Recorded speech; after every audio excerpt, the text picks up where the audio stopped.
নমস্কার সকলকে বন্ধুরা, আগামীকাল হতে চলেছে বাংলাদেশ এবং নেদারল্যান্ডের মধ্যে টি-20 ওয়ার্ল্ড কাপের ২৭ নম্বর ম্যাচ এবং আজকের এই ভিডিওতেই ২৭ নম্বর ম্যাচটির গ্রুপ স্টেজের এই ২৭ নম্বর ম্যাচটির টস প্রেডিকশন, ম্যাচ প্রেডিকশন আমি তোমাদের সকলের সাথে শেয়ার করার চেষ্টা করব এবং এই ম্যাচটির ব্যাপারে আরো অনেক কিছু আলোচনা করব আজকের এই ভিডিওতে। তোমাদেরকে বলবো তোমরা ভিডিওটাকে কিন্তু একদমই স্কিপ করো না, পুরো ভিডিওটা তোমরা দেখার চেষ্টা করো এবং পুরো ভিডিওটা দেখার পরে যদি ছোট্ট ভিডিওটা ভালো লাগে অবশ্যই একটা লাইক করো।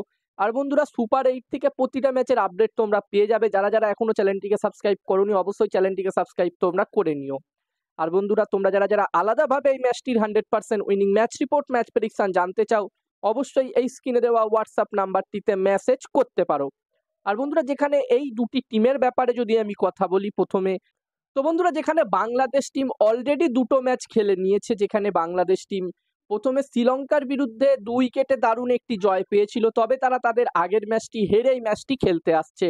সাউথ আফ্রিকার বিরুদ্ধে মাত্র ৪ রানে তারা আগের ম্যাচটি হেরেছে। যদিও একটা সময় মনে হচ্ছিল বাংলাদেশ টিম খুবই সহজে ম্যাচটি জিতে নেবে, তবে তারা ম্যাচটি হেরেছে।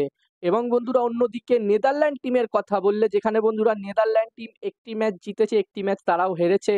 যেখানে নেদারল্যান্ড টিম নেপাল টিমকে হারিয়েছে ৬ উইকেটে, অন্যদিকে সাউথ আফ্রিকা টিমের কাছে তারা ৪ উইকেটে হেরে এই ম্যাচটি খেলতে আসছে।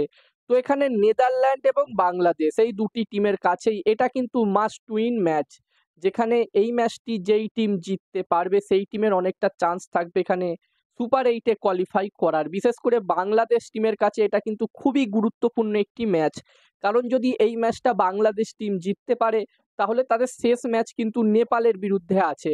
তো এখানে এই ম্যাচটি বাংলাদেশ টিম অবশ্যই চাইবে জিততে। এই ম্যাচটি যদি তারা জিতে যায় তাহলে কিন্তু 90% এখানে ধরে নেওয়া যেতে পারে যে বাংলাদেশ টিমই কোয়ালিফাই করবে সুপার 8-এ। এবার দেখার বিষয় থাকবে কি হয়।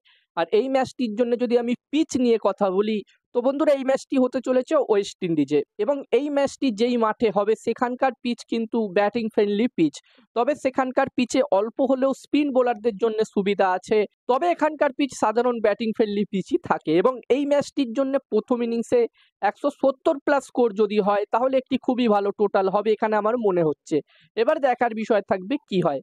আর আমরা আশা করব এই ম্যাচটিতে বাংলাদেশ এবং নেদারল্যান্ড টিমের মধ্যে দারুণ একটি ম্যাচ আমরা দেখতে পাবো, যেখানে নেদারল্যান্ড টিম আমরা সকলেই জানি তারা কিন্তু একদম আন্ডারডগ টিম, বড় বড় টিমকে হারানোর তারা ক্ষমতা রাখে। তো আশা করব এই ম্যাচটিতে এই দুটি টিমের মধ্যে দারুণ একটি লড়াই আমরা দেখতে পাবো। আর এই ম্যাচটির জন্য আমি যদি আমার প্রেডিকশন তোমাদের সকলের সাথে শেয়ার করি, তো এখানে আমার মনে হচ্ছে এই ম্যাচটিতে বন্ধুরা, ম্যাচটির প্রেডিকশন বলার আগে আমি তোমাদেরকে বলতে চাই, তোমরা যারা যারা আলাদাভাবে এই ম্যাচটির 100% winning match report, match prediction জানতে চাও তারা অবশ্যই এই স্ক্রিনে দেওয়া হোয়াটসঅ্যাপ নাম্বারটিতে মেসেজ করতে পারো। এখানে এই ম্যাচটির 100% ম্যাচ রিপোর্ট, ম্যাচ প্রেডিকশন তোমরা পেয়ে যাবে এবং এই কাজগুলোর প্রমাণ দেখতে চাইলে হাসান ক্রিকেট প্রেডিকশন টেলিগ্রাম চ্যানেলেও জয়েন হতে পারো। ডেসক্রিপশনে টেলিগ্রাম চ্যানেলের লিঙ্ক আমি শেয়ার করে দিয়েছি এবং হাসান ক্রিকেট প্রেডিকশন একটি ইউটিউব চ্যানেলও আছে, তোমরা চাইলে ইউটিউব চ্যানেলটিতেও ভিজিট করতে পারো। বন্ধুরা, ইউটিউব চ্যানেলের লিঙ্কও দেওয়া আছে ডেসক্রিপশন বক্সে। আর আমার মনে হচ্ছে এই ম্যাচটিতে এখানে টস জিততে পারে বাংলাদেশ টিম এবং ম্যাচটিও জিততে পারে বাংলাদেশ। আমার প্রেডিকশন রইল এই ম্যাচটিতে টস ম্যাচ দুটোই বাংলাদেশ টিম জিতবে। এবার দেখার বিষয় থাকবে কি হয়।